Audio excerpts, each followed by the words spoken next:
Today I'm going to walk you through employment relationships in Pennsylvania and how they can impact your eligibility for workers' comp benefits. It's an important topic because only employees qualify for workers' comp in Pennsylvania. Now, one of the first steps in understanding workers' comp is identifying if you're considered an employee under state law. What your employer told you isn't necessarily the truth. Factors to consider involve how much control they have over your work, who provides the tools and equipment, and even how you're paid. The bottom line is, the more control an employer has, the more likely it is that no matter how they were classified, when they were hired, they'll be an employee for the purposes of workers' comp.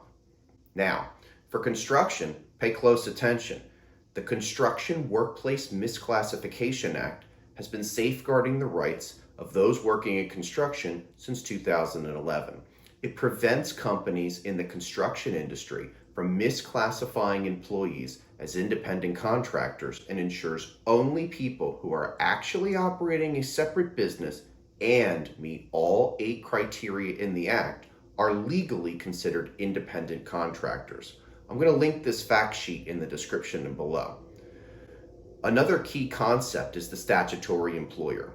This applies when a company that doesn't directly hire you is still responsible for your workers' comp benefits. This is also common in construction because this relationship involves subcontractors. The McDonald test, taken from a famous case in workers' comp, helps in identifying a statutory employer with a 5-part test. Now let's talk about borrowed employees. This situation arises when you're hired by one company, but you work for another, and it's really common with staffing companies. It's important to determine which company is responsible for workers' comp benefits if an injury happens. The control each employer has over your work at the time of injury is generally going to be the deciding factor, and there are a number of cases in this regard. I'll link one in the description below. It's important to note that not everyone qualifies for workers' comp here in Pennsylvania. Casual workers, domestic employees, and even some agricultural workers may not be covered, but it's going to depend on the specific employment conditions and circumstances.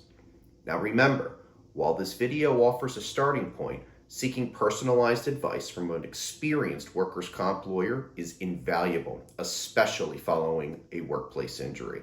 The tests we've discussed are highly fact-sensitive and may or may not apply in your case or your situation.